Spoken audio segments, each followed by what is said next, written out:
so that we can have the heart and mind of Jesus and think the thoughts of Jesus, so that we can do the work of Jesus. Hear our prayers and bless us as we draw from the strength of the past, as we live and celebrate the present, and as we march forward with faith into the future. We offer this prayer and all our prayers in the name of the one who is the same yesterday, today, and forever, Jesus Christ. Amen. I have the privilege of introducing to you our panel chair this evening. Mr. Dexter Rampasad is a proud product, as he phrases it, self-proclaimed proud product of the Presbyterian school system, having attended Tacarigua Presbyterian Primary School, one of my alma maters, so we were schoolmates together as well, and then he attended Hillview College. I didn't. This person who has been described as a charming adventure seeker has a passion for education, and he has devoted his life in a career to teaching, administration, and now the rarefied echelons of school supervision. His academic pursuits have led him to studies in history, political sciences, law, education, and postgraduate studies in educational leadership, philosophy, and theology. However, what motivates him and what he recognizes as the foundational element of his life is that he is an integral part of the Presbyterian Church.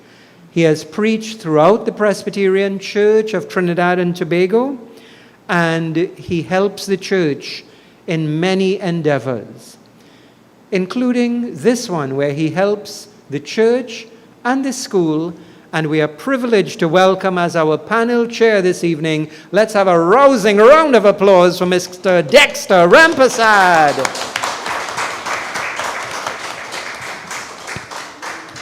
Thank you indeed, Reverend Sieunarine. What he didn't say is I was the well-behaved classmate, and I gave him a few more adjectives to use with that, adventure seeker and all of that. He clearly did his own editing on that.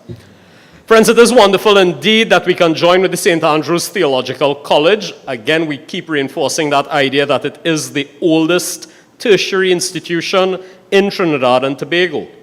And we are indeed pleased for those of you comprising the live audience and those, as Reverend Sieunarine said, joining us virtually. I love to use this line that poetry continues to remind us the way we remember the past gives us the catalyst of hope for the future. So we are here on the third day of the virtual research series conducted by the St. Andrew's Theological College, The Meaning and Mission of Presbyterianism in Trinidad and Tobago, Past, Present, and Future. The past and present definitely set the events that allow us to shape our future. And you remember the words of William Shakespeare when he said, "It is not in the stars to hold our destiny, but in ourselves, in our deeds." We're especially thankful for those of you who have steered the course of this journey with us. Day one, we remember that we had the views from the past with Dr. Jerome Tiloxing, Mr. Harry Partap, and Reverend Adrian Sieunarine, starting right here at the SATC Chapel. For day two, we had the vividness of the present with Reverend Sanya Bihari, Reverend Bjorn Ward, and Miss Murella Sambucharan. And we journeyed to the north at the scenic Armalaya Presbyterian Church. And day three today, the much anticipated, we have returned to the SATC Chapel, and we have two of the brightest and youngest, and one bright, maybe not so young. We have Reverend Sinara Dubé Khan, we have Miss Elizabeth Hart, and we have Reverend Adrian Sieunarine. And they will be presenting on visions of the future, different aspects. You are reminded that we will have presentations from the panelists, followed by a roundtable discussion with a question and answer opportunity. So, virtual audience, you are reminded, you are encouraged to send your questions via the YouTube chat. Our live audience will have the opportunity to field their questions here through the discussion moderator. And I see Reverend Dr. Randall Sumner warming up with his pen there for his questions. We truly want to ignite some deep conversations through your reflection and your introspection, sparked by the presentations of the panelists, as we aim to reimagine and re-envision ourselves as a community of learners here at the St. Andrew's Theological College. So if we have learned anything by the wealth of knowledge shared by the amazing presenters on days 1 and 2, we are reminded that the future is not really something we enter. The future is something that we help to create. Specifically, if thought is not given to the future, how can we have one that ensures the burning bush continues burning brightly? Our first presenter, Reverend Sieunarine Khan. She will be presenting on the 3 ships model. This young lady, she hails from the Princestown pastoral region. Did I mix up the presenters there? Am I correct? I'm correct. And is presently the youngest minister attached to the Chaguanas pastoral region.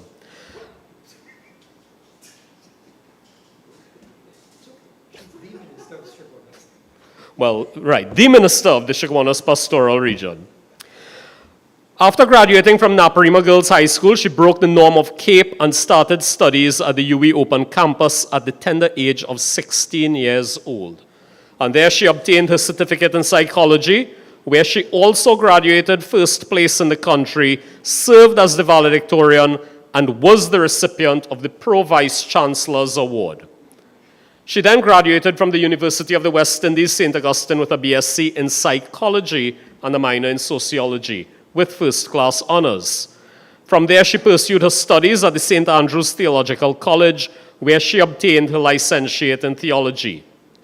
During her studies, Reverend D Khan was blessed to attend many international theological exchanges, such as the Canacom Young Adult Mission Work Camp at Cuba in 2014, the Council for World Missions Face-to-Face Program at India in 2018, and the World Council of Churches 11th General Assembly at Germany 2022.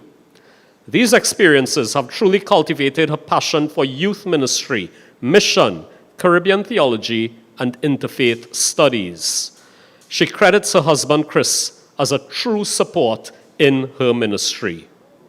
So without further ado, we welcome Reverend Sieunarine Khan to present on the 3 ships model.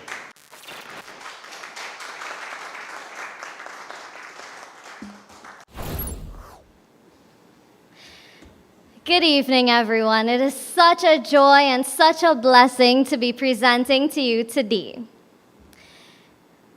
We'll just give the multimedia a minute to come up. Right. In my short 20-something years of life, I cannot tell you how many people have called our church either dead or dying. Blame it on my naive or hopeful spirit, but where others see graveyards, I see gardens for growth. So they come to us, the youth, and they ask, how can our church survive? What does the future of our church look like? In our Caribbean spirit, we answer mission. Mission, that radical love of God on earth. Mission, the work in the vineyard that brings forth God's reign of justice and peace. And so, dear friends, I present to you today the 3 ships model. This is a Caribbean, we could go back to the slide before. This is a Caribbean missional model which was originally developed to foster ecumenism among young people. However, we are finding that its use spans much further throughout our church.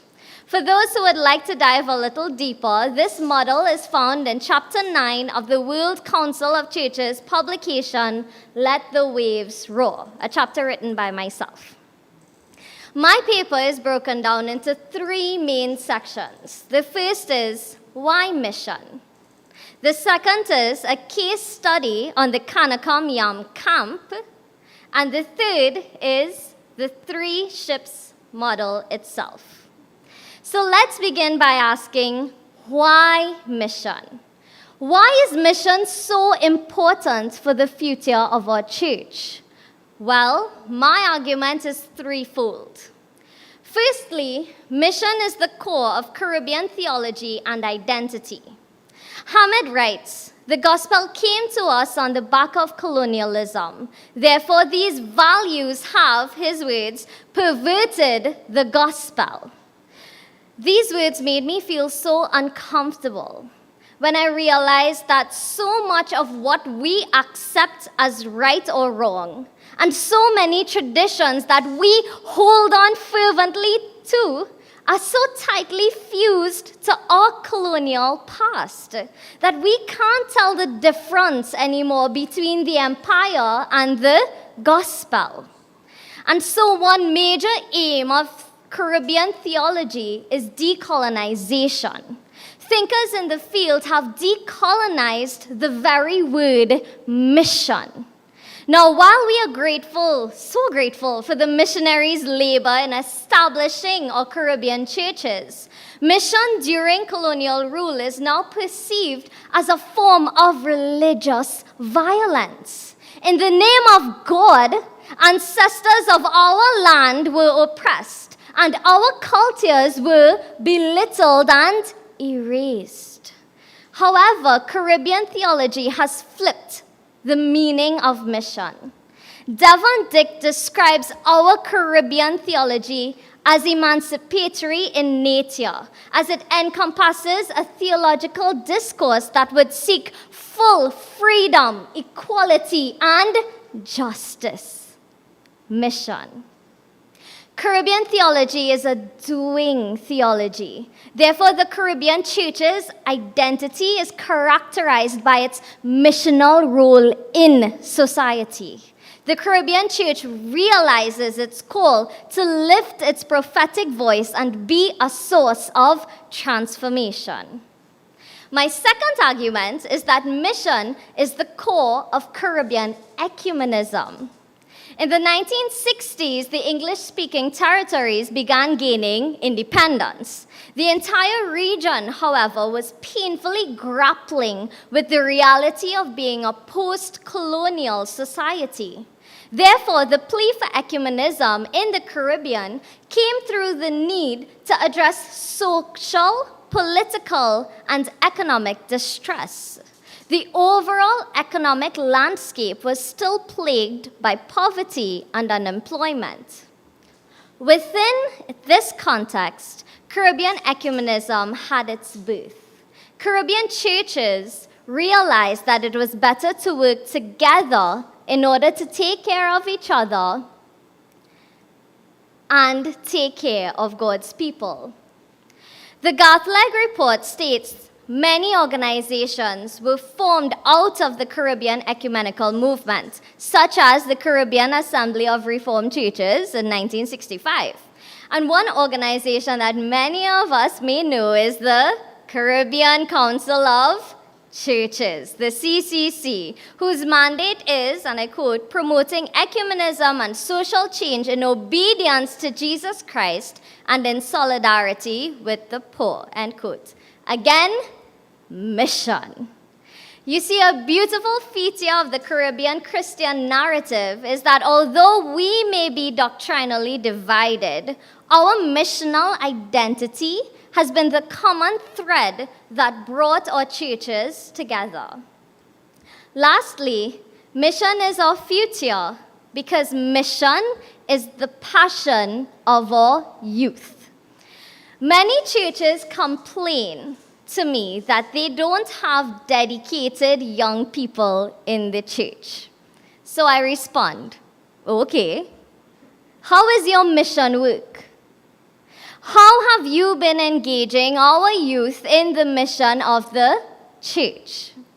In the published article, many more voices are mentioned, but today I'd like to amplify the voice of our past National Youth Coordinator, Mrs. Simone Singh Sagar, who highlighted the giving nature of Generation Y youth and the altruistic nature of Generation Z youth. Singh Sagar notes that in 2014, young persons attended a mission-themed PCTT National Youth Camp, and they asked for more missional opportunities within the church. Therefore, the sold-out servants, the SOS, the youth mission arm of PCTT, was born. So friends, listen to your youth. Listen to our passion for radical work and radical love. The church has a future, and the missional work of our church will take us there.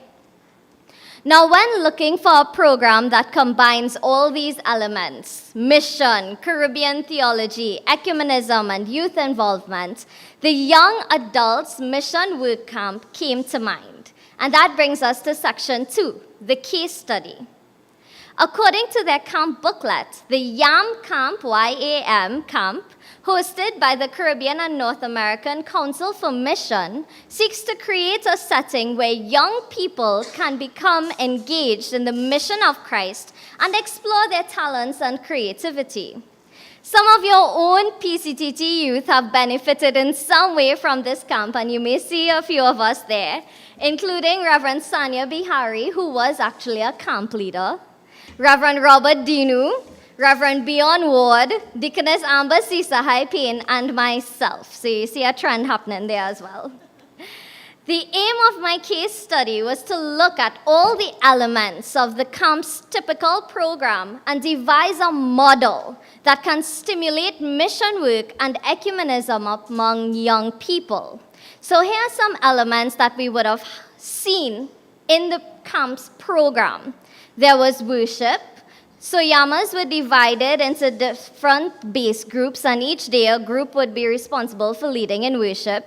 There was Bible study, and these sessions were conducted with an approach to examining pressing societal issues like human trafficking or gender and violence, or even the church's role in mission and poverty. There were workshops that were linked to the theme of the camp, mission work.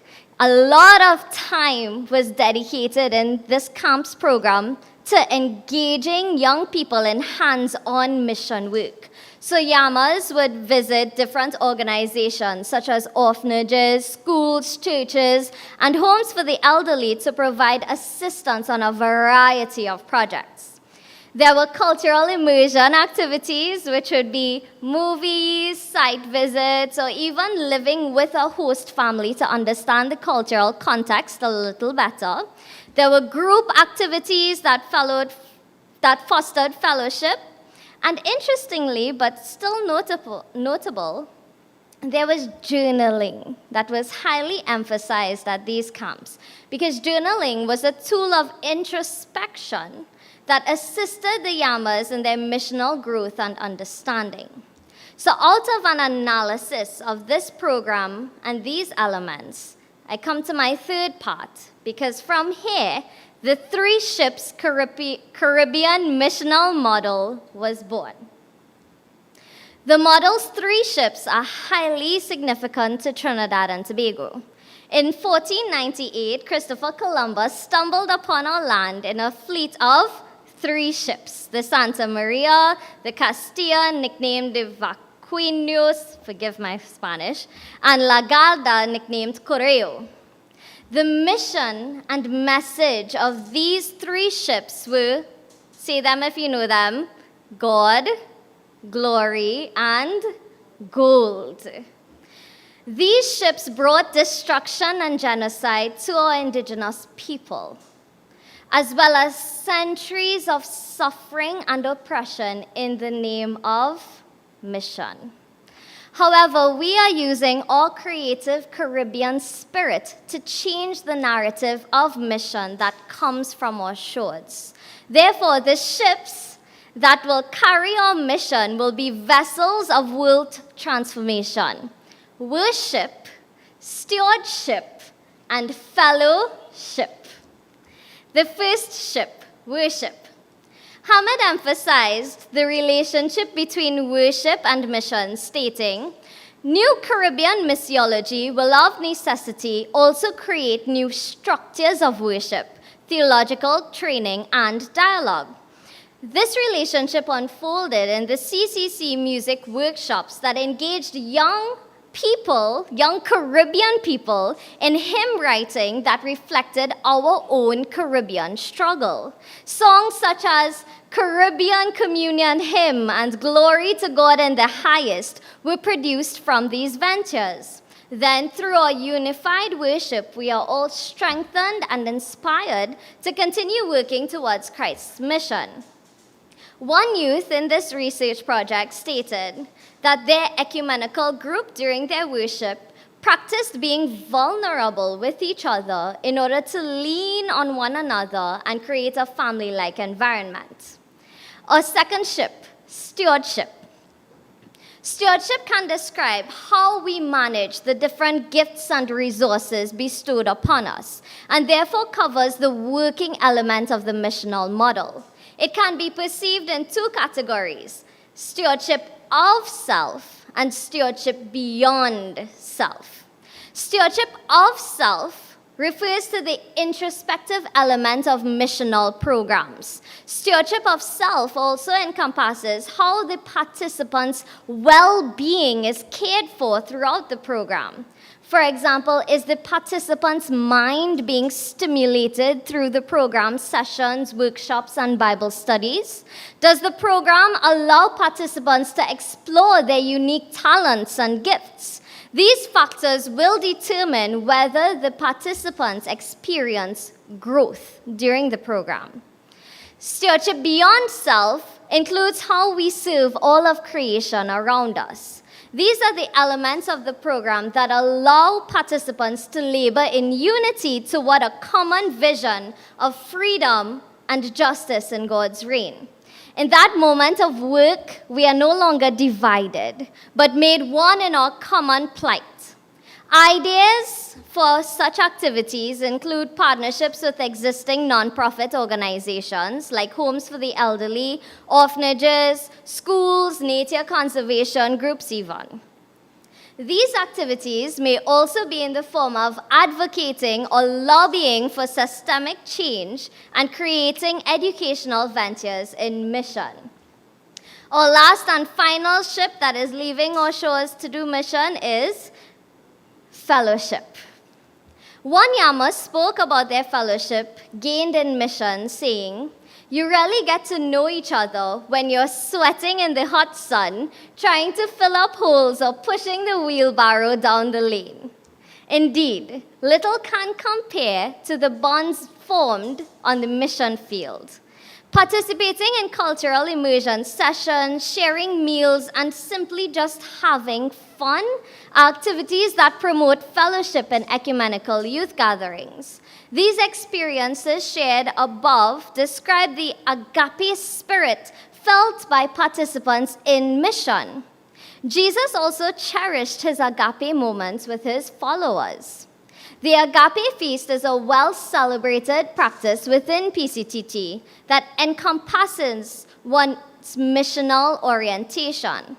Reverend Dr. Daniel T. Luxing writes, "It was a medium for promoting and strengthening fellowship and unity, removing social barriers, and demonstrating care and concern for the less fortunate in the church." So how can we use the three ships model? Firstly, for program development and design. This can look like retreats with the youth group of the church, when Boyer is planning its next youth camp. Maybe even our women's group or men's group is planning its calendar of events for the year.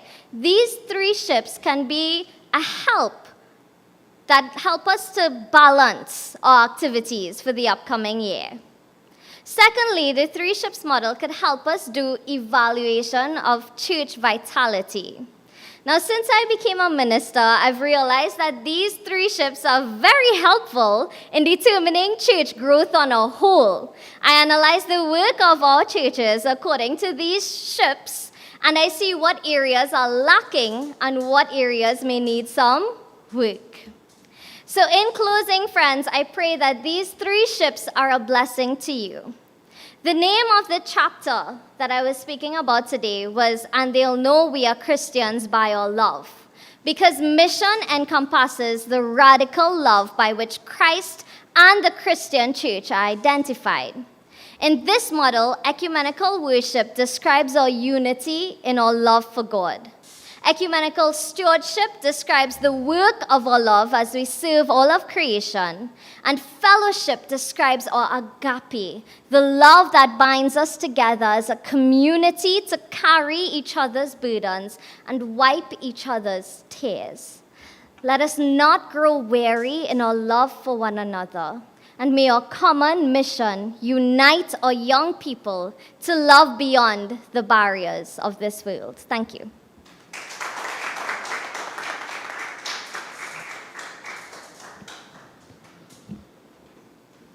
A truly wonderful presentation indeed, Reverend Dubé Khan. Many sci-fi enthusiasts, they are familiar with a book that's called Beyond 1984, The People Machines. In that there was a line that went, "People ask me to predict the future when all I want to do is prevent it. Better yet, build it." Predicting the future is much too easy anyway. You look at the people around you, the street you stand on, the visible air you breathe, and predict more of the same. I think we want better. And definitely this three ships model is a way of us achieving that betterment for our church, for our people. At first when I heard three ships, I thought we were going to sing, "I saw three ships come sailing in," but it is wonderful indeed. So friends, you know, as we continue, they say that the future belongs to those who believe in the beauty of their dreams. Mrs. Elizabeth Hart, here to present, our second presenter. She is indeed, she almost stole my phrase, she said that she is a born and bred Presbyterian, the bona fide product of two landmark Presbyterian institutions, Warrenville Presbyterian School and the esteemed St. Augustine Girls High School, and an active member of the Cunupia Presbyterian Church. Her paternal grandfather was one of Cunupia Presbyterian Church's first honorary elders, and so are both of her parents, elevated to honorary eldership. She's a true busybody, pursuing various fields: computer literacy, information and business management, and event planning. And she did all of those while she worked as a customer service in the banking sector. After 8 years of banking, she opted for a true challenge and resigned to undertake the demanding but fulfilling role of a home engineer, where she is now employed 24/7, devoting time to her beautiful family. Those of you who know Liz, you know that music is one of her passions, and it's evident as she has played the keyboard in her church for the last 25 years, serving also as the choir leader and organist for over 15 years. And I believe that she hopes to pass the baton off on her offspring very soon, getting them ready for that. She has served as the chairperson and secretary on the local board. She has been on the PCW and is a member of the Sunday school team. How does she find the time? Inducted as an elder in 2019, she is also now the clerk of session for the Chaguanas Pastoral Region. You two know each other by chance? A webinar introduced her to the study of social and emotional intelligence. And for Liz, this led her to an Alice in Wonderland's rabbit hole experience, which opened a Pandora's box, creating a voracious appetite to consume any material related to this study. She immersed herself into social and emotional intelligence, parenting with intention, using social and emotional intelligence, and executive function. So without further ado, we want to welcome Miss Elizabeth Hart as she presents on the Focus on Our Future, Emotional Intelligence. We do so with a round of applause. Thank you very much, Dexter. Hearing it is different to writing it. I was just going to write one line. Bio of Elizabeth Hart, child of God. But I had to add a little more. So just like Mirella did in the last session, I am putting out a disclaimer. I am no theologian. Just 1 second. Yeah. I am no theologian. I am a part-time student. I was introduced, as the bio said, I was introduced via webinar, and I did a presentation in an online class that I did with Reverend Adrian, Principles of Church Leadership and Management. seemed as though he was impressed by it and decided to, hey, Liz, come and bring this forward. So here we go. Please have an open mind. It's a relatively new concept, so if you have any questions, you can ask Rev, not me. So here we go. Introducing a social and emotional intelligence model. Oh, today's a model day. Model to the Presbyterian Church of Trinidad and Tobago. Next slide. So what is social and emotional intelligence? Social and emotional intelligence is the ability to be aware of our own emotions and those of others in the moment, and to use that information to manage ourselves and manage our relationships. The term social and emotional intelligence was coined by internationally known psychologist, author, and science journalist Daniel Goleman. As a science journalist, he reported on the brain and behavioral sciences and was instrumental in placing this psychological theory on the map. He emphasized the need for SEI for a functional life, effective leadership, and a successful people-oriented organization. Goleman considered leadership and emotional quotient, which I'll use as EQ, to be synonymous. IQ, which is intelligence quotient, and technical skills do matter, but mainly as threshold capabilities. Recent research clearly shows that emotional intelligence is a sine qua non, I hope I pronounced that Latin correct, Rev, of leadership, meaning it's an essential condition or necessity. Without it, a person can have the best training in the world, an incisive analytical mind, and an endless supply of smart ideas, but still will not be a good leader. Warren Bennis, in a book on becoming a leader, states emotional intelligence is much more powerful than IQ in determining who emerges as a leader. IQ is a threshold competence, also stated by Goleman. You need it, but it doesn't make you a great leader. Emotional intelligence can. Emotional intelligence, however, is not concerned with whether or not a person experiences a feeling. There is a difference between feelings and emotions. Feelings are mental reactions to emotions. Feelings can be masked or not even related to emotions, such as feeling tired or cold, whereas emotions are specific to events, causing cognitive and physiological changes. It can be automatic and unconscious. It is a physical state that arises as a response to external stimuli. Emotional intelligence is primarily concerned with what a person does with their emotions. It is the extent to which one is aware of their emotion. It is a measure of their ability to control their emotion. So let's move on to the model. Next slide, please. So there are 4 quadrants in the social and emotional intelligence model: self-awareness, self-management, social awareness, and social skills, which is broken down into relationship management. Next slide, please. So this is just a graphical representation. As you can see, there are 4 quadrants. Now, within these quadrants, there are competencies. And competencies meaning it's further broken down. So social and emotional intelligence is a psychological term and a scientific model. But for the intent and purpose of this presentation at the time, relevant scripture and life and ministry of Jesus Christ has been incorporated to make it relevant to effective church leadership at all levels. Next slide.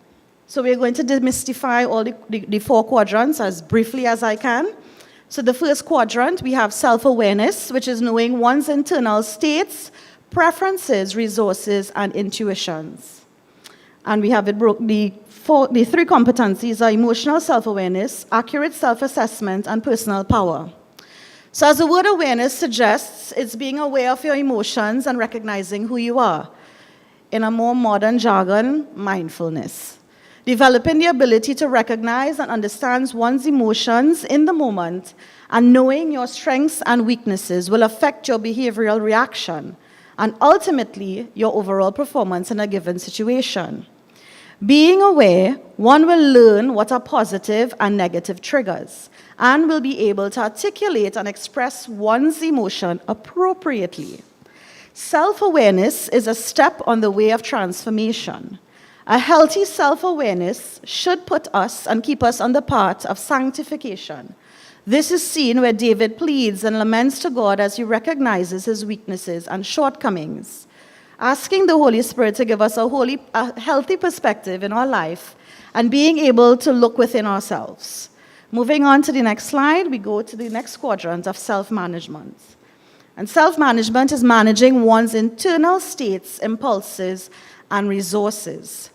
And the competencies are behavioral self-control, integrity, innovation and creativity, initiative and bias for action, achievement drive, realistic optimism, resilience, stress management, personal agility, and intentionality. So self-management is about regulation. That's another modern jargon we hear of late. And regulating what does one do. Self-management is influenced by our genetics, personality, environment, and how well we manage ourselves when we recognize our emotions in the moment. Self-management is the ability to control or redirect disruptive impulses and moods, to de-escalate a situation, or the propensity to suspend judgment. Or in other words, think before you act. Proverbs is infused with verses alluding to this sort of knowledge and intelligence to wait, think before speaking as the foolish do. The way we respond speaks to our integrity and our ability to manage stress. It displays our flexibility in dealing with situations to stay positive and think clearly under pressure. Recognizing our lose-it buttons or hot buttons are what we do when we are pressed. And what we do when these are pressed. Jesus was not only aware of his emotions, but able to control them. One example is while he prayed in the Garden of Gethsemane, immediately before being arrested, tried, and crucified. The text portrays Jesus as being distressed and grieved, but what and how he responded to his emotion, he maintained his focus on the Father's purpose. When we are triggered and we fail to self-manage our emotions, emotional dysregulation occurs. And this refers to poorly regulated emotional responses that are not within a range of typically accepted emotional reactions. While dysregulation is typically thought of as a childhood problem, that usually resolves itself as a child learns proper emotional regulation skills and strategies and develops the executive functioning skills. If this is not done, dysregulation continues into adulthood. So putting it into context, think of boys or young boys who are not allowed to express their emotions and learn tools and healthy coping mechanisms to regulate themselves. What kind of adults do you think they mature into? Think of girls who are silenced into submission or seen as very expressive and oversensitive, but they are not taught the proper tools and coping mechanisms to deal with these emotions. Think of the type of adults they become. In a church setting, think about your last local board meeting or church workers meeting, right? Think about the last interaction or disagreement you had with your spouse or a child, a friend or a coworker. Were emotions regulated or dysregulated? So now that we have covered the self aspect of the model, we explore the social quadrants. So we move on to the other slide. So social awareness. And this is awareness of others' feelings, needs, and concerns. Break it down to empathy. Empathy, the ability to understand the emotional makeup of other people. Tact in treating people according to the emotional reaction. Taking an active interest in their concern. Not just listening on the surface, but putting yourself in their situation. Or as the saying goes, walking a mile in their shoes. There is no doubt that Jesus is the example of empathy. We see in Scripture that Jesus fully understands the experience of God and the experience of humanity. Jesus wept is a famous verse that demonstrates Jesus being human, coming to a level where he empathizes with the mourners. He knew he was going to raise Lazarus from the dead, but instead of chiding the mourners for their lack of faith, he saw that they were hurting and it was enough to make him hurt too. Having that level of social awareness or empathy is what we say, read the room. Read people and the situation and do not have a preconceived notion. After assessing, then do what is needed. Dale Carnegie stated, when dealing with people, remember you are not dealing with creatures of logic, but creatures of emotions. Our next slide introduces the last and the heaviest quadrant, social skills and relationship management. And this is the adeptness at inducing desirable responses in others. So this is another regulation quadrant that deals with how we handle relationships. The proficiency in managing relationships and building networks, an ability to find a common ground and build rapport and trust, clear and effective communication, when to talk, when to listen, when to give, and when to take. Positive influence. When people understand why something is to be done, they are usually influenced to do it, as opposed to telling them to do it. Creating a positive, healthy buy-in culture, creating the opportunity for one to use their talents.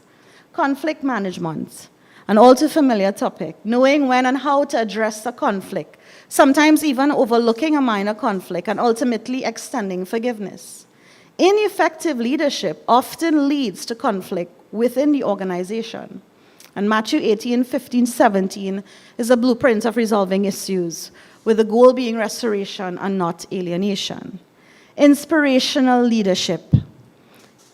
If you want a church that has a deep passion for mission, then the leader has to exude passion. A congregation is a reflection of its leaders. The next slide has the last set of competencies for this quadrant. And these are very vital to healthy interpersonal relationships. These competencies are the backbone of our church community. And we have building bonds, which is nurturing and maintaining relationships, teamwork and collaboration, working with one another, coaching and mentoring others, identifying others' development needs and bolstering their abilities, building trust, being trustworthy and ethical when working and relating to others. The next slide shows that the model has been successfully implemented by these two companies. I've just highlighted Sheraton Hotels and Resorts and Pepsi. They have used this model and showed that there is a link between social emotional intelligence and their bottom line. Increased positivity, which goes into expanding their brand and market share, increased employee and customer satisfaction, building a service culture. How is this going to benefit? How is this model going to benefit PCTT? Based on empirical studies conducted, there is a high correlation between SEI and productivity for businesses. Now, while PCTT is a non-profit organization and not a business, the church still follows the principles and guidelines of business models. And we are, in fact, in God's business, managing and working alongside his people. Therefore, by introducing and adopting an SEI model, the church, its congregants, and community will benefit. By having church leaders that are more aware, courageous, assertive, positive influencers through the mastery of their emotions and effective communication will contribute in fulfilling the mission of the church and the church's spiritual bottom line. Joshua Lancaster stated in his doctorate thesis on effective church leadership through SEI, church leadership is about relationships. Leadership rises on focused relationships and falls on fractured relationships. Moreover, church leadership becomes less effective because of inconsistent management of emotions, inability to connect with people, or leadership without inspiration. The emotional intelligence of pastors, church leaders, those who hold certain offices within the church, emotional intelligence is an essential factor in effective leadership. Therefore, while theological education may get you the position, emotional intelligence will determine how effective you will be in it. The emotional quotient barrier suggests that pastoral leadership is less effective because of behaviors such as inconsistent management of emotions, inability to genuinely connect with people, or leading without inspiration, which has led to stagnated or declining ministries or persons entering ministry. Shorter tenures in a single ministry, leader burnout, which is emotional exhaustion as a result of chronic stress from working with people, and premature resignations, thus affecting congregations. Next slide, please. Social and emotional intelligence points to Christ. Being aware of our individual social and emotional intelligence helps us collectively be better and more effective leaders within the church. One can identify what competencies one possesses and what one may be lacking. If key competencies are lacking, it can be learned. It can be improved and retained over a long term. There even comes a time when becoming socially and emotionally intelligent, certain behaviors and tendencies have to be unlearned. First and foremost, Jesus is the perfect example of the social and emotional intelligence model. Jesus portrayed all the competencies throughout his ministry through his self-awareness and management of his emotions by taking time to rest and prayerful reflection, seeking God. He empathized with his followers, the outcast and marginalized. He built relationships with his heavenly Father, Mother, disciples, and followers. He trained his disciples and prayed with them and showed them a new way of life. Therefore, the SCI model forces us to look within ourselves and seek divine inspiration through the Holy Spirit to emulate Jesus. The SCI model is a literal analysis of Jesus' connection and relation to humanity in the way he existed within his circle, in his community, and with his followers. While this presentation was geared towards church leadership, because of the course at that time, this model can be implemented in all facets of our lives, in our jobs, especially in people-oriented or people-driven environments, teachers, doctors, even in your own family environment. So as I close, let SCI point us to the future. The SCI model is a portal to the future for our church.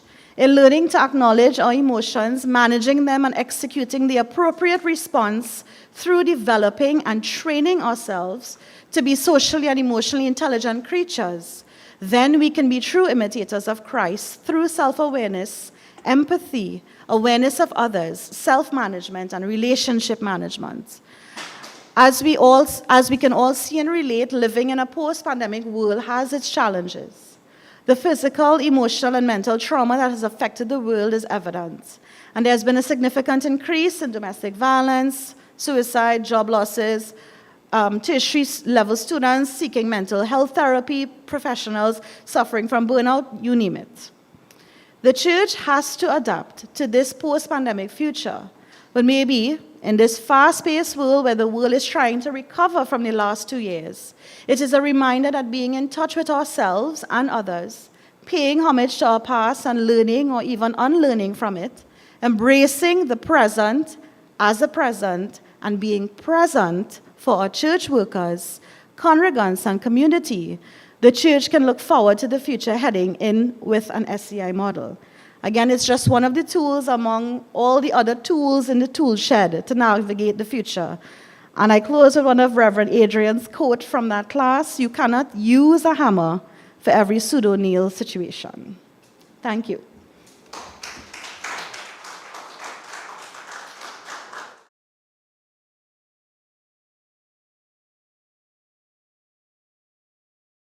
Truly the wisdom of her research there.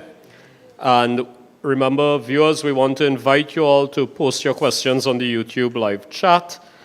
We know that many people will have questions. I see Reverend Sama busy writing there, so he's warming up for you all, have no fear. He's on his 10th page for those who are not here physically with us. So we have come down now. You know, you may notice that with the next presenter, there's a slight variation from the original flyers that would have gone out. We decided that in looking at something as important as this, the past, the present, and the future of our church, that it was necessary for us to come first circle, for us to come back and end the presentations with the gentleman who began it all. So by popular demand, by the call of the masses, a principal with a principal, a preacher and a teacher, the man with the reason for the season. I ran out of rhymes there. But many of you all would have heard his bio on the first day, so I wouldn't go through all the details. But we all know how many primary schools he had attended. We pointed that out for you all. See where behavior gets you. You have to behave a little bit. We know the many countries that he has studied in. How many fingers do you have on one hand? We know the many vocations that he would have applied himself in different disciplines, and we know that he is also an extremely brilliant, extremely eloquent, extremely charismatic, but with all of, no, it's not me we're speaking about, no, not me. But with all of that, he is the principal of the college here at the St. Andrew's Theological College. He brings a wealth of experience, a world of knowledge, and a wisdom many times that's unparalleled. So the Theological College would like to provide a disclaimer that those descriptors are paid political announcement. But without further ado, we would like to welcome our principal, Reverend Adrian Sieunarine, as he presents for us on a new idea for the future. Thank you very much indeed, Mr. Dexter Ramsad, campaign manager. And we've had two wonderful presentations today. Reverend Sieunarine Dubé-Khan with the 3 ships model, Mrs. Elizabeth Hart with the SEI model, and we're so grateful for that. And her closing comment is about, if the only tool you have is a hammer, every problem looks like a nail. And what you need to do is expand your range of instrumentalities and increase the variety of your mental and emotional and spiritual and psychological toolbox so you can handle different kinds of problems in different ways. Otherwise, if the only tool you have is a hammer, every problem will look like a nail. I'm going to talk about a new idea for the future, IDEA. It's an acronym. Each of my 4 points will begin with those letters. And I draw from my inspiration as the foundation for this reflection the words of 2 Chronicles chapter 7, verse 14, where we are told, "If my people who are called by my name shall humble themselves and pray and seek my face and turn from their wicked ways, then will I hear from heaven and will forgive their sin and will heal their land." Idea. The first point is to think of identity. My people, my name. Presbyterians, St. Andrew's Theological College. God's people, called by the divine name, children of God.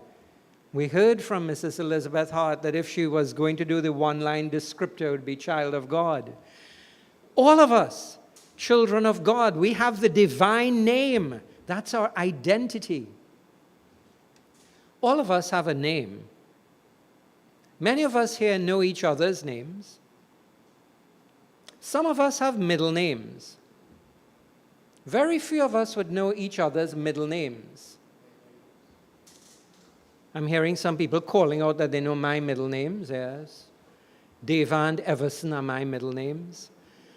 And we heard Reverend Sieunarine refer to Reverend Tilok Singh, and today is his birthday. And one easy way to remember his birthday is that International Men's Day was chosen because it's his birthday. His son, Dr. Jerome Tilok Singh, arranged that. 93 countries around the world support International Men's Day to celebrate men and to support men and to encourage men and to try to transform men. As we heard Mrs. Hart refer to about the challenges that boys have. All of us have names. Some of us have middle names. We all have an identity. Some people don't like sharing their middle names. They keep their middle names secret. Some people give their children one middle name. Some give them 2 middle names. There was a family. They decided to make their child unique. They had this boy. They gave him a name. Get this, huh? They gave him a name for every letter of the alphabet. His name was Adolph, Blaine, Charles, David, Earl, Frederick, Gerald, Hubert, Irving, John, Kenneth, Lloyd, Martin, Nero, Oliver, Paul, Quincy, Randolph, Sherman, Thomas, Uncas, Victor, William, Xerxes, Yancey, Zeus. Imagine that. So imagine, when my parents got vexed with me, they would call out, Adrian D, Van Everson, Sieunarine, come inside. Imagine with that fellow. It would have to be Adolph, Blaine, Charles, David, Earl, Frederick, Gerald, Hubert, John, Kenneth, Lloyd, Martin, Nero, Oliver, Paul, Quincy, Randolph, Sherman, Thomas, Uncas, Victor, William, Xerxes, Yancey, Zeus. Come inside. You're behaving bad. Identity. Identity, whatever our name may be. In the Old Testament, Abram was changed to Abraham, father of nations. Sarai was changed to Sarah. In the New Testament, Simon was told, you will be Peter. God transforms our identity. Sometimes we discover an aspect of the identity of God. Hagar, when she was running away, became and is the only person in the Bible to give God a name and to say, you are the God who sees me. Identity. We, Presbyterians, government by elders, mature, responsible. Those are implications in the word elder, identity. My people, called by my name. But then we hear about a direction and a new existence. Turn from their wicked ways. Humble themselves and pray. It's a new direction, a new existence. You don't need to turn if you're going in the right direction. The word repentance comes from a root word that means turning. You only need to tell someone to change their behavior or not do something if they're doing something wrong. Mr. Dexter Rampasad and I used to occasionally walk down the street in Tunapuna to a cinema called Palladium. I don't know if he remembers that. That was like millions of years ago, right? We used to tell each other and tell everybody that Palladium was the best cinema in the world, or at least the best cinema in Trinidad and Tobago. Because first of all, a movie cost $5. And secondly, it was obviously the best movie theater, the best cinema, because before every movie, a sign came on the cinema screen saying, no smoking of marijuana is allowed during the movie. And we said, look at that. You don't see that in Movie Town. You don't see that in IMAX. This is obviously the most sophisticated, civilized place, because here you're not allowed to smoke marijuana during the movie. Everywhere else you obviously are, because they don't have the sign. It's funny because they don't need the sign. You only need it when people are doing it. So that's why God says, turn from their wicked ways, humble selves and pray.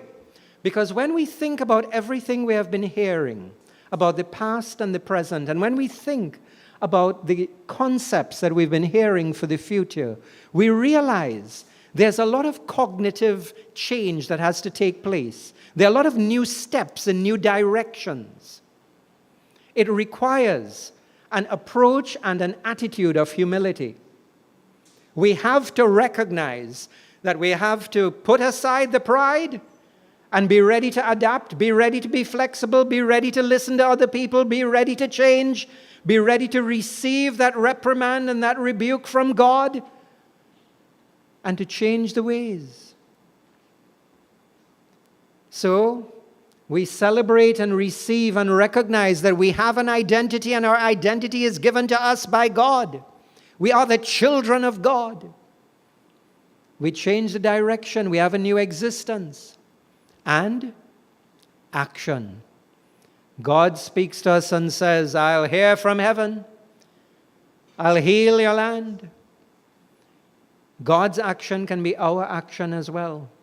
Think about the presentations we have heard throughout this marvelous 3-day virtual research series.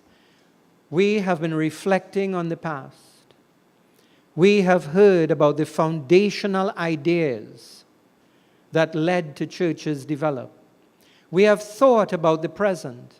We have heard from our chair of the board about the impact and influence of technology. And we recognize that with everything we have learned, the divine healing of our land, the hearing, the listening from heaven, God's action can be implemented in and through us. We are the hands and feet. We can have the mind and heart of God. So today, reflect on things that we have heard in the past 3 research days, including today. Have a new idea. Building on the old, transforming what needs to be transformed, and recognizing our identity, direction, existence, and action are given and governed by God. Whoever we are, wherever we are, whatever our name may be, even if we are, last time, Adolph Blaine, Charles David Earl, Frederick Gerald Hubert Evin, John Kenneth Lloyd Martin, Nero Oliver, Paul Quincy, Randolph Schumann, Thomas Uncas, Victor William Erxes, Yancey Zeus. Thank you. God bless you.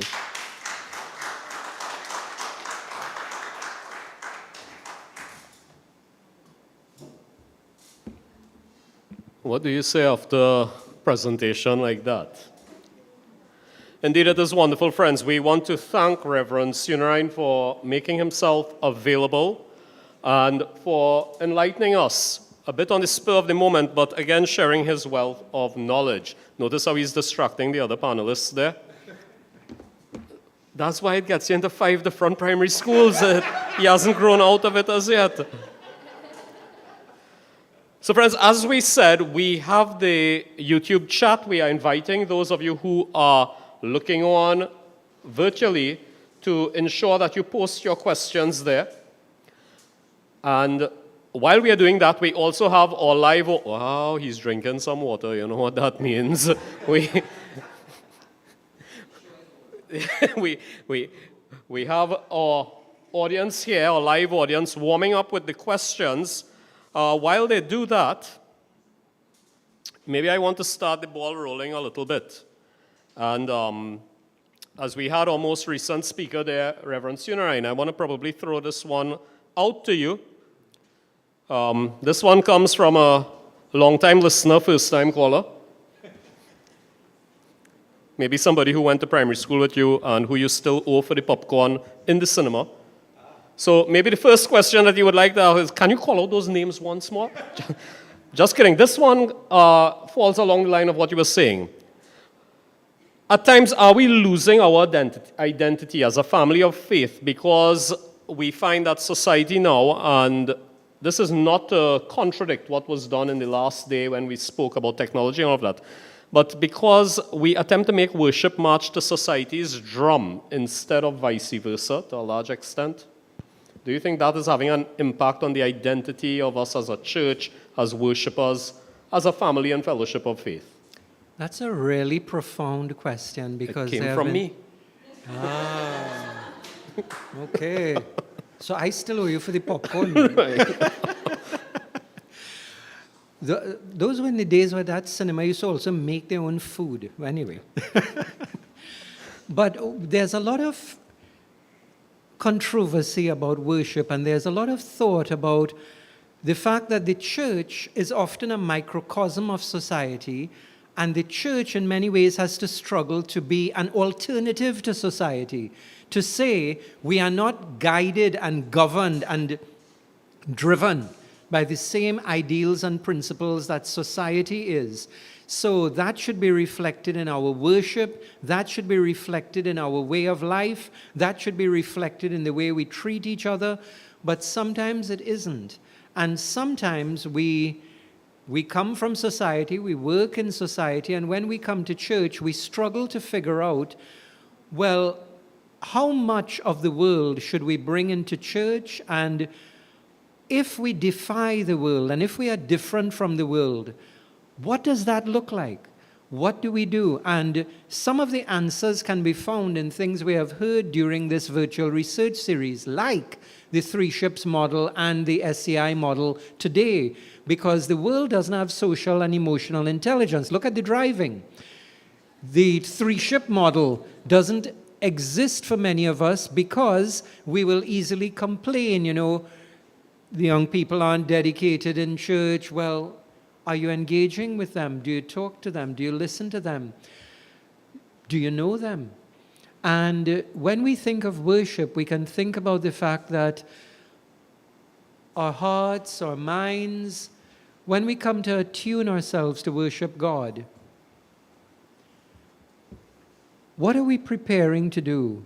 How do we worship? As Reverend Dubecan mentioned, sometimes we carry ancient ideas which may work. They may be fantastic, timeless truths. For example, the Christmas carols we sing, many of them are hundreds and some are thousands of years old. However, some of the worship that we do, we may do out of not a sense of cheerful desire that we want to do this, but we think, all right, let's have worship. All right, what do we need to do? And it becomes a kind of oppressive thing. So it's an area for struggle and for seeking. And I don't think there's a simple right answer. It's a journey. Thank you very much for that, Reverend Sieunarine. And I see you brought up the driving. I did apologize for that drive I gave you on the way here, okay? So I'm going to throw it out to our live audience here. I don't want to monopolize things with these questions rushing at us. Reverend Sieunarine has started off really beautifully there with his response. So we come to our live audience. Who would like to step up to that? We have a taker already.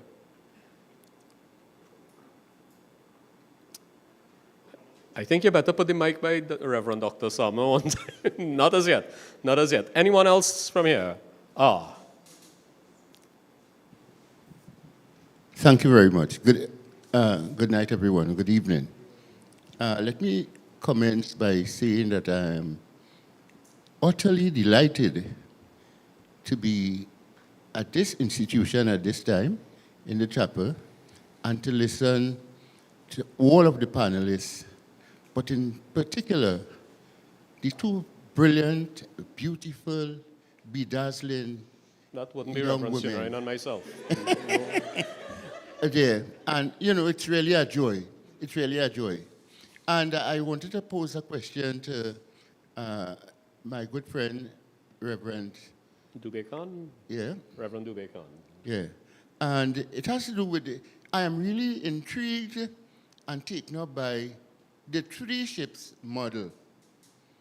I love it, but I wanted to, I know you didn't go into that particular area here, but I wanted to ask in the context of Trinidad and Tobago, and given that Dexter mentioned International Men's Day, and when I look around in our society, we seem to be challenged by either underperformance among males, or it could be that we have a disenchantment among our men, that crime is rampant and male-focused. And I wanted to know, in the context of your model and the Presbyterian Church, how do you treat with the issue of maleness? Let me just go a little further. For example, today I wrote that, do we have a problem in our society because of the feminization of education? Where, for example, from the Ministry of Education down, where you have all the directors are female and you're coming down, right down into kindergarten. And even when you step up, you say, and some male teachers say, Miss, oh, sir, I meant, and that kind of thing. And is that impacting on our men in our society, our boys? And how does your mission seek to treat with male issues, if I may?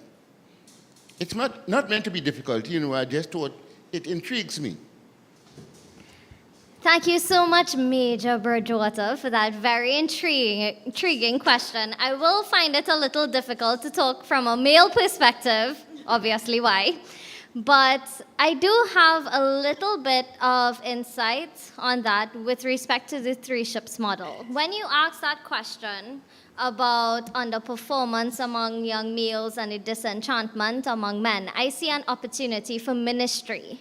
So I see how the three ships model can be used to foster ministry to and among the men of our society.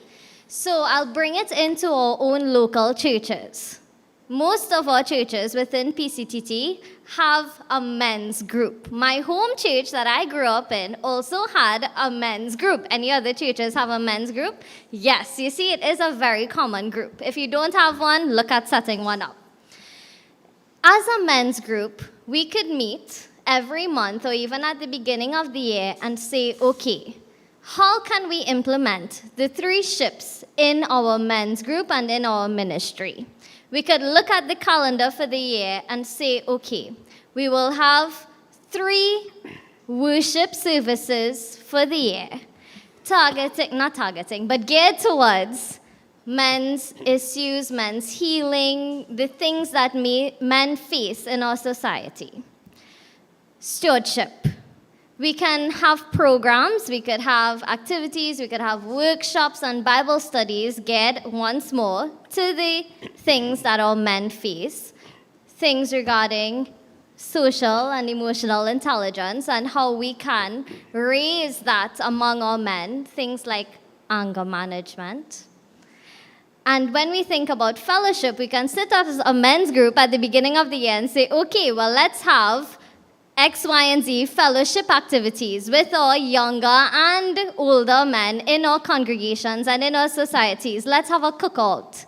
Let's just go to Hajari Singh Ranch for an evening, or let's go to the beach and just enjoy each other's company. You wouldn't believe how many young men learn to cook from these experiences too. But just fostering that mentorship through that fellowship with each other. So I hope this answers your question of how we could use the model in a more practical and broken down sense. Yes. As Major Bridgewater did say, he wasn't trying to be difficult there, and it is a question that could open us up to so much discussion. We would be here for probably 3 more days. 3 more sessions.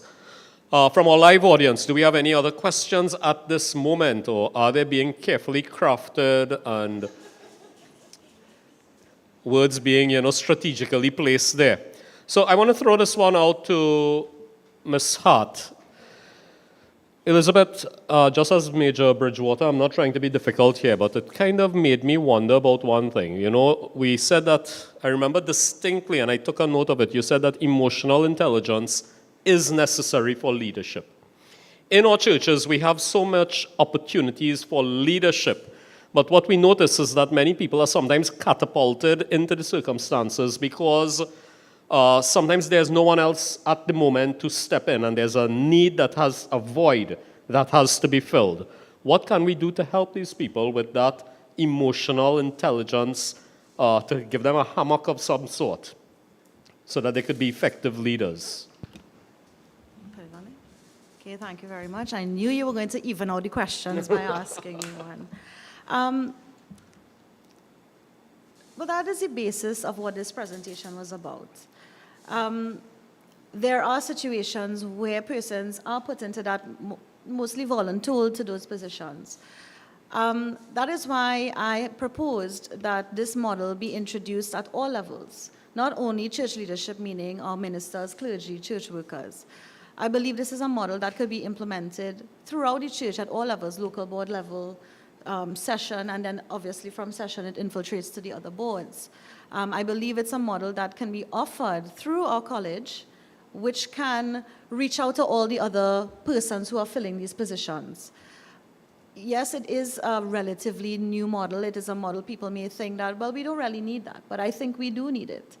And I think that through the college, we can create this avenue where we can access these models. We can access these training. Persons who are serving in a simple thing as eldership. There are many elders who, and I'm not saying this in a bad way, but there are elders who, we need training. And there's always a constant state of training and learning.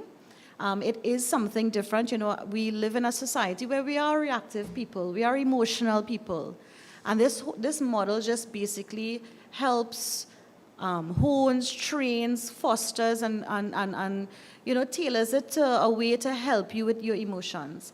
As I said, it does not have to be as expansive as the presentation was, but I think it can be tailored and it can be incorporated as simple as in our local boards, where our churches are led by chairpersons and secretaries, treasurers, elders. So it's a model that can be tailored, but I think through our college and having that access to this information, I think will help everyone. Thank you very much for that. So we sort of, in a way, we put our own houses in order and then extend to the regions and then the wider PCTT. Wonderful indeed.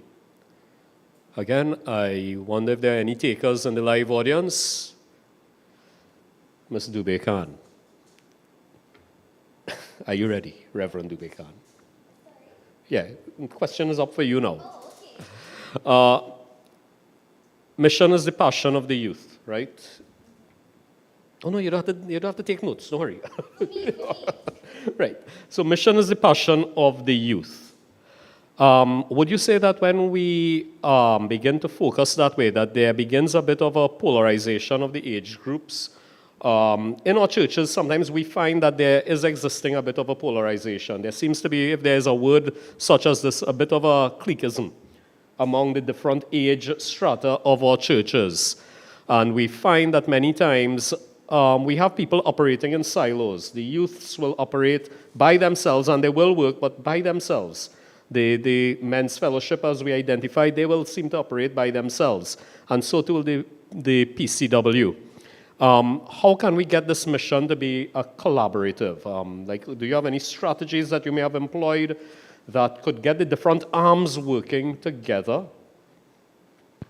I feel like you're asking me, Sieunarine, how are we going to fix the entire church? Yes, basically that is pretty much it. That question came in from America, so you know. I think that is such a deep question.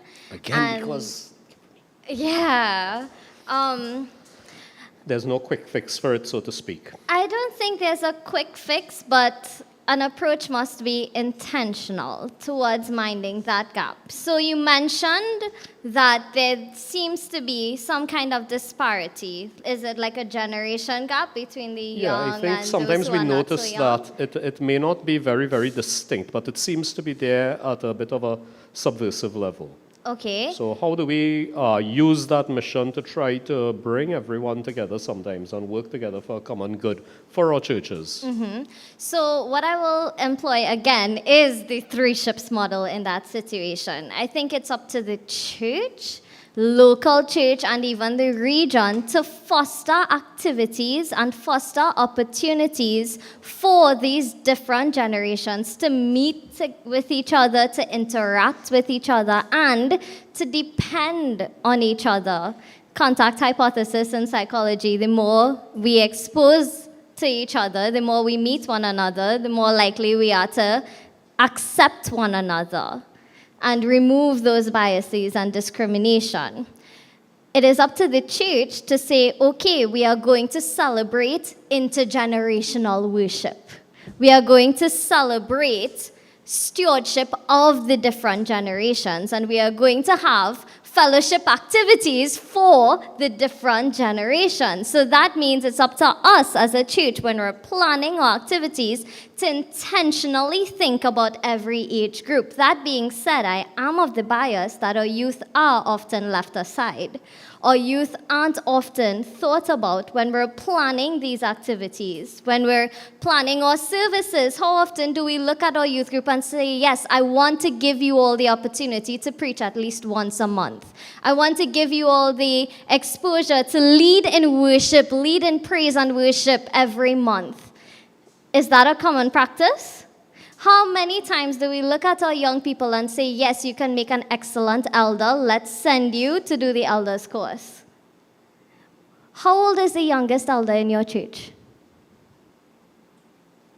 things to think about. So it's up to us as a church to intentionally create those opportunities for those intergenerational gaps to close. Beautiful indeed. And being a true youth, I can relate to some of these things that you are saying. But I thank you for that, and I thank you for the sincerity of the answer.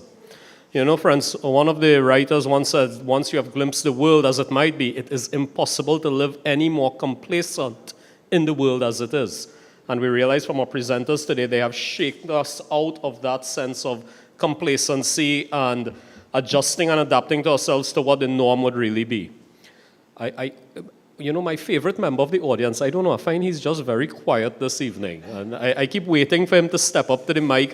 I don't want to rush. He's ready now. Are you ready, Dr. You'll come around after.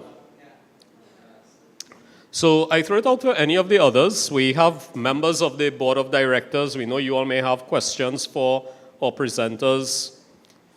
We know sometimes the audiences tend to be a bit shy. We also want to acknowledge the presence of our General Secretary, Mr. Terence Ward, always ensuring that he lends the full support in these endeavors. So we do thank you for being here, sir. You have a question? No?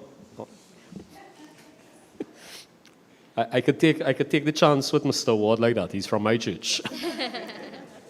So while we are waiting for Reverend Samner to find that right question out of the 10 pages that he has there, maybe I want to throw out one to test Liz a little bit on this. Liz, you know, with emotional intelligence in education, being in that field, we always talk about nature and nurture. You know, the nature, the biological factors when a child is born, what is genetically inherent within them. And then we talk about nurture theory, sometimes environment, where a child is placed, where they're groomed and where they grow, where they are made and where they are molded. To what extent do you think nature and nurture plays a part in emotional intelligence? Yes, thank you for that question. It has a lot to do with it because emotional intelligence, again, is recognizing your emotion and the way you deal with your emotion. And it's so funny that you're talking about it in education because I'll share an instance where, you know, you find there are some teachers who have a very autocratic way of dealing with things because that is the way they were taught. So they believe that that is the way they should teach. Sage on the stage. Yeah. You know, they were conditioned that way, so they think that that is the way that they should do it to their classes. I believe that these are competencies that can be taught. So even though you were nurtured a particular way, even though you were exposed to environment, and that has conditioned you to be the way you are, it can be unlearned. And new things can be learned. And you can change the way you approach certain things. So it's all about acknowledging what is happening and how you're going to react to that. And I think that is something that we have to pay attention to. So while nature and nurture does play an integral role, it's not cast in concrete. It is something that it's dynamic, it can change, it can be unlearned, it can be developed. It could even be, you know, even though you might be strong in one thing, that may not be a good thing. It may be a negative attribute. So it does play a significant role, but it's still something that can be nurtured, it can be enhanced, it can be learned, it can be trained. Thank you so much for that, Ms. Hart. Indeed, so it's kind of falling off the bicycle and getting back up and riding again until you could really steer that path. I know that some of you may be a bit shy. Again, we do invite you all, if there are any questions further for the panel, this worthy panel, you know that these we do have a question, but just reminding you all that if by chance you don't want to get up and voice these questions, but there is something that's really burning at you, you can forward these questions to the Theological College, and I am sure answers can be provided. So we do have one from our live audience here. Hello, hi everyone. Very interesting presentations. Very simple question. We see what's happening in our society at large, and obviously the church must be very concerned. And you talk about very simple things like corruption everywhere, licensing office, people who approve plans at the regional corporations and almost everywhere. How do you think the church can get involved in that process by seeking to find solutions to these problems?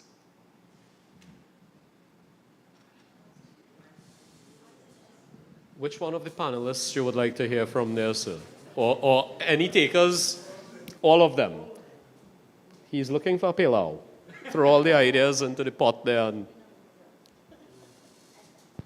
Well, I think all the ideas that were raised this evening can be part of it, because it's very easy to be cynical. When I think about, well, like Mr. Rampasad and I had our teenage and young adult years in the 1980s, and when you think about the songs and the life and the expectations then, the music, things like Walk Like an Egyptian and all these great fun songs that were almost nonsensical, but they were all these happy songs, and there was this happy outlook and Walking on Sunshine. all those kinds of things. And Ronald Reagan even announcing it's morning in America, and you just had this great optimism. And now in 2022 you think the future is not what it used to be, you know. So it's easy to be cynical, and it's easy to be overwhelmed by the amount of corruption, evil, wickedness there's out there. But during this 3-day virtual research series, we have examined the past to look at strengths and to look at where we have come from, so that if there were aspects of the past that have left us with scars, well, the scars showed us where we have come from and what has hurt us on our journey, but the scars don't create the future for us. We learn from them, and we choose, for example, to sail with those 3 ships into a future that we want to create. We choose to have social and emotional intelligence with integrity. And we need to choose that as a church and as a society, because we look at other societies that were established at around the same time that Trinidad got independence, societies like Singapore, for example, and we see the contrast in economy and politics and church as well. And we realize that we are blessed to have so much work to do. God obviously trusts us very much. I like that perspective on it. Any of the other panelists would like to add, or did Reverend Sieunarine truly capture Reverend Dubecan? I will just add a little bit, going back to the 3 ships model once more, but also mentioning our identity as a Caribbean Christian church, where we see injustice and where we see problems in our society. That is a call for us to action. As a Caribbean Christian church, we have that strong missional identity, and we are a doing church. So I lean upon the second ship, stewardship beyond self. This is our call to lift our prophetic voice, to raise the awareness of what is happening in our society, to let people know the truth of the gospel of Christ's love, and to really get in that active missio Dei, the active mission of God of dismantling these structures that perpetuate these injustices in our society. Thank you. And I just wanted to add one last thing, and that is there's an old proverb attributed sometimes to ancient Chinese philosophers like Lao Tzu or Confucius, but it's an old proverb that if we do not change the direction we are going, we are likely to end up exactly where we are heading. If we do not change the direction we are going, we are likely to end up exactly where we are heading. So my second point was direction. We know our identity. If we don't know it, we learn it, we live it, and then we have a direction and an existence, which is our choice. We choose that. And that leads us to action and to a new reality. Thank you. Thank you very much, Reverend Sieunarine. You know, it was Albert Einstein who would say, I never think of the future. It comes soon enough. But definitely the tools that we have received from these presenters today, it makes us look forward to the future of our Presbyterian Church. So, as I said, there will be an opportunity if you would like to forward your questions.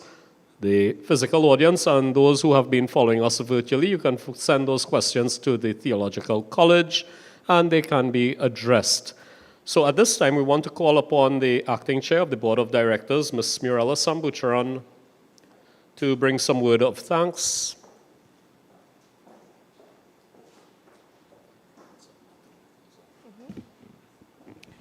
Thank you very much, Mr. Rampersad. I always touch the mic, which I'm not supposed to. Thank you very much, Mr. Rampersad, for leading the discussion this evening. So I do want to acknowledge the presence of our General Secretary. We have ministers of the PCTT. We do have some online as well joining us, and all other members of the audience who are present. I see we have some great support from the Board of Directors of the St. Andrew's Theological College and representation as well from the Alumni Association. So thank you all for coming and for supporting this 3-day, 3-part research series.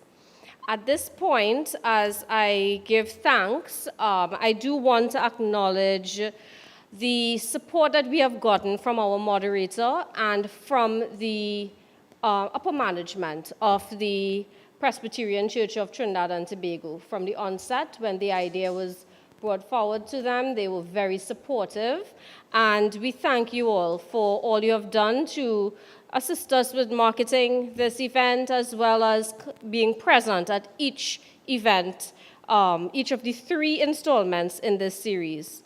I also want to thank the sponsors. We have had sponsorship for various aspects of the technical and logistics setup. It doesn't just happen overnight. It doesn't happen with great ease. We have persons who have invested in ensuring that we can be online, we can be here face-to-face, you all can be refreshed after each of the research evenings. And we do want to thank those sponsors as well as other well-wishers who have contributed to making this particular series a success. And of course, we do want to thank today's panel, right? So I will start off with Reverend Sieunarine. Can I call you Reverend Sieunarine? Reverend Sieunarine, yes. So, you're always very dynamic, enthusiastic in your presentations. In sermons I've heard you present, and today was no different. And that passion for your 3 ships model, I think it resonated well with everyone present here. Yes, she does deserve a round of applause. And I really am grateful to you for sharing that with our online as well as our physical audience. And I do want to ask our Board of Director, Ms. Watley. Ms. Watley, if you could just come to make a presentation to Reverend Sieunarine for us, we would be grateful. Thank you. So if we could just go to the front there. We are truly, truly grateful to you, and we look forward to seeing some more of your 3 ships model in different journals and different books, and maybe your own book. Yes? Congratulations on a really well-done presentation, and thank you on behalf of the SATC.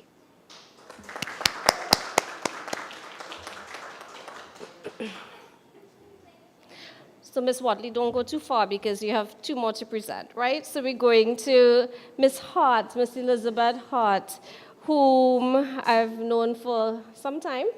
And it really is a thrill to see how much you have blossomed as a researcher, as a person who has really presented an in-depth, well-researched presentation this evening on something that I am passionate about, social and emotional intelligence. It is a very pertinent topic that we all need to be mindful of. We don't only need to think about it for our young ones, but it affects every generation.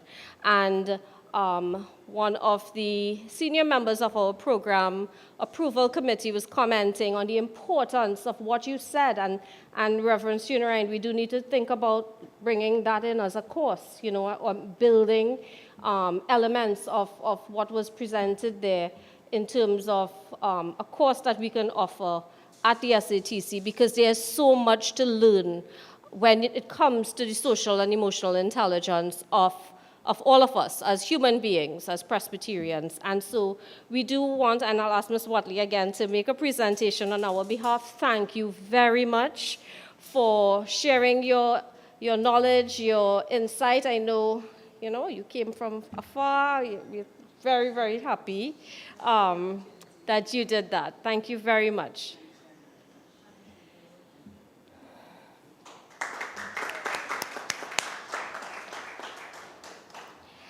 And to our dear principal, Reverend Sieunarine, that new idea for the future, the identity, direction, existence, and action was really thought-provoking.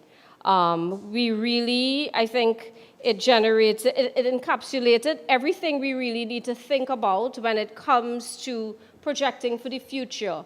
It combined the presentations that have been made thus far, as well as other types of theological as well as current issues that can impact on us and our lives as Presbyterians. And I really am grateful that you have shared that with all of us. I think everyone really enjoyed it. I also enjoyed your ability to say that name really, really quickly, so you have like a backup job if this does not work out. But we are really pleased that you were able to engage with us this evening. Thank you so much. And I do want to ask Ms. Watley again to present our principal, Reverend Sieunarine, on behalf of the Board of Directors. Yes. And as we close off, I do want to thank our dynamic, articulate, very modest host, Mr. Dexter Rampersad. Funny, he's funny. They're giving me adjectives to describe you. Some of the adjectives that I want to use, I wouldn't use. But yes, no. So I'm going to ask Mr. Rupchan if you could please present on behalf of the Board of Directors to this very engaging host. And I do think he deserves a round of applause for engaging us and keeping the flow and really getting us all to ask questions. You have disobeyed every single instruction I have given you, and so we'll have a discussion on whether or not he is allowed to do this again with us. At this point, I do want to invite someone who has been consistently supportive of this particular research series. I speak about the former principal of the SATC, Reverend Dr. Summer. Your presence at the installments of these series, as well as your engagement in the discussions, really, we appreciate it. And at this point, I do invite you to close us off. Thank you.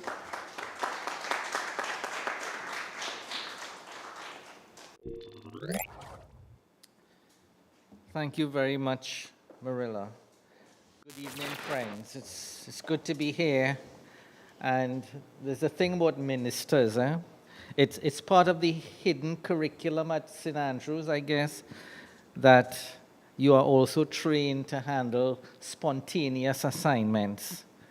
So because of the unavailability of one of the speakers, roles had to be shifted. But that's how it is sometimes, you know. Permit me briefly to say a little light remarks about some of the dialogue that went on before. So I address him today as Reverend Adrian, but respectfully, of course. So he talked about the names and middle names and so on. So everybody has a story about their middle name, but my daughter's name is Hannah. So when she was named and christened Hannah, everybody in Susamacha say, hey, you name her after Hannah Boop Singh. Now the older heads, Reverend Sukan Singh will remember Mrs. Boop Singh, dear old lady, but she was the first lady supervisor in education. You know, so people just say, well, why you name her after Hannah Boopsing for, you know? But a wonderful person. But I named Hannah after her great-great-great-grandmother on the Sama side, who is basically the patriarch of all of us. And Hannah's middle name is Sylvia, after her grandmother. Good? And then Reverend Adrian mentioned the cinema. So I wondered if both he and Dexter used to break biche.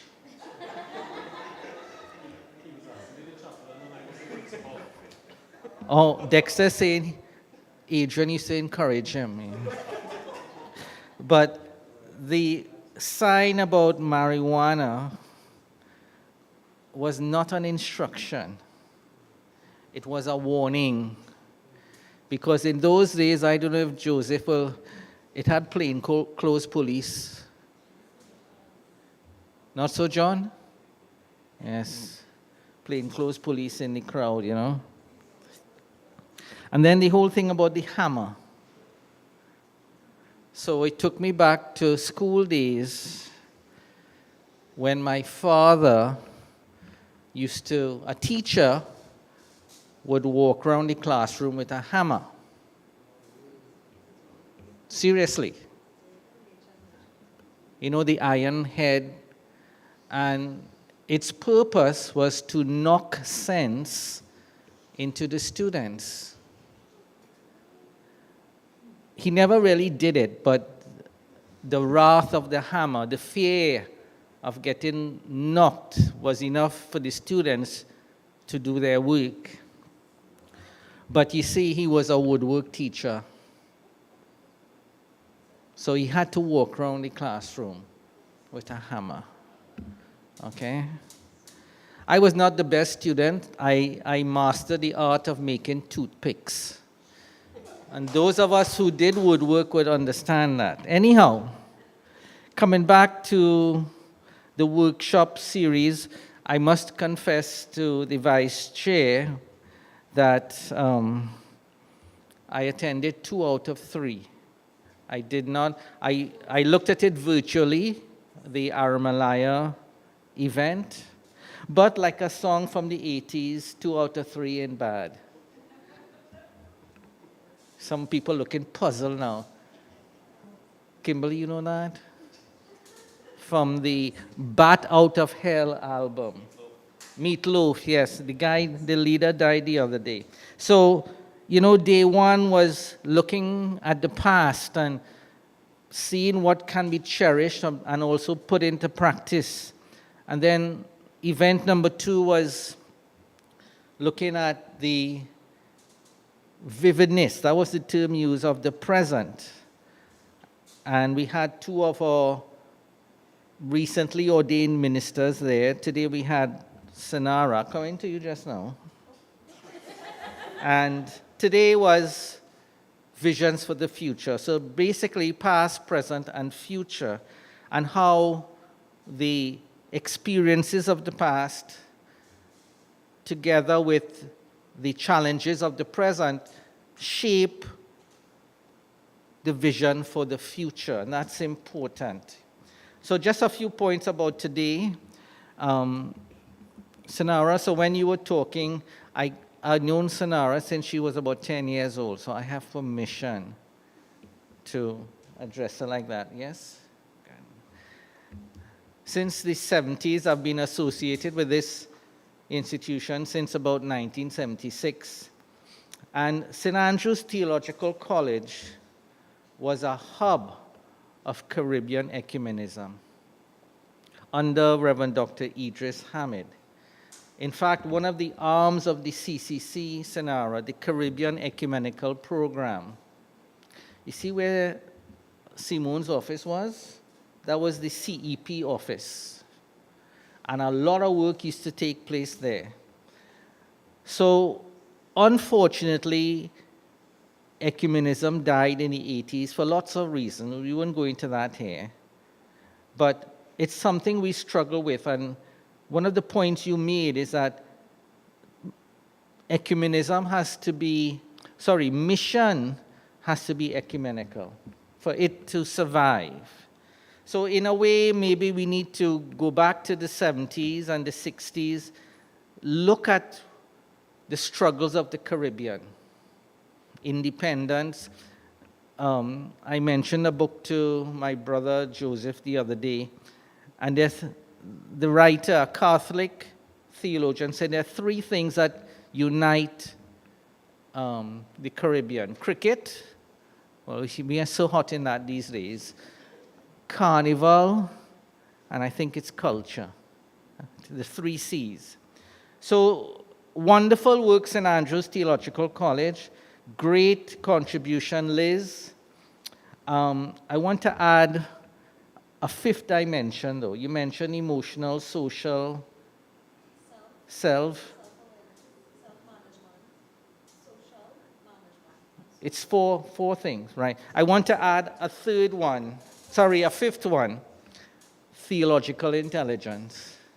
It's good that we know the social sciences and the psychological sciences and all the data that's out there, but as a church, we need to have that theological reflection taking place alongside discoveries and findings from the social sciences. And maybe I could suggest, as the college move forward, bring in all of what Liz is saying with the theological input into start off with one-day workshops in the presbyteries. And that's one way to market the college. Also, I think as Marilia mentioned something about a course. So also, Reverend Adrian mentioned culture and so on. So we need to go back to some of the great theological books written in the 50s and the 60s. And one of the books we need to go back to is Christ and Culture by Paul Tillich, where the challenge is how does the church influence culture? So maybe I'm just suggesting a course on the theologians. What did Tillich have to say? What did Bonhoeffer have to say? What did Karl Barth have to say? And so on. And I would like to see, Reverend Adrian, Principal, something we've been struggling with at the college for a while. Let's put all these things from the 3 workshops into a journal. Time for St. Andrews to produce a journal, be it once a year. And that's one of the benchmarks of a great seminary. Yeah? So go brave. Right? So friends, thank you all for coming, faithfully coming and attending all 3, or 2 out of 3. And let's continue to support the principal, the board of directors. They're doing a great job. And I feel a little proud that Sieunarine started her theological studies under me. Her mom is a good friend of all of us. And, let's see what the Lord sends our way. So thanks very much once more. Let us stand for the closing prayer and the blessing of the refreshments. And a reminder quickly that publications of the college are on sale at the back of the chapel. Let us pray. Loving God, thank you for bringing us here today. Thank you for all your mercies, Lord. As we come here today at the conclusion of this event on St. Andrew's Theological College and the work that has been done and the work to be done, thank you for the inspiration that went into the planning of these events. Thank you for the guidance and the wisdom that came from above. And Lord, you call us to work, you call us to serve, you call us to go out into the world and preach and teach and baptize. You call us into mission, and our faith tells us that you will show us what we ought to do. And our faith also says you will supply all our needs. So we pray these things in the name of Jesus And Lord, we thank you for the refreshments lovingly and patiently provided for us. May it be a source of nourishment, but also may it be a source of fellowship amongst ourselves as we open our lives to the guidance of the Holy Spirit. Let us say the prayer Jesus taught us together. Our Father, who art in heaven, hallowed be thy name. Thy kingdom come. Thy will be done on earth as it is in heaven. Give us this day our daily bread, and forgive us our trespasses, as we forgive those who trespass against us. And lead us not into temptation, but deliver us from evil. For thine is the kingdom, the power, and the glory, forever and ever. Amen. Great. So stick around, mingle, buy books, greet.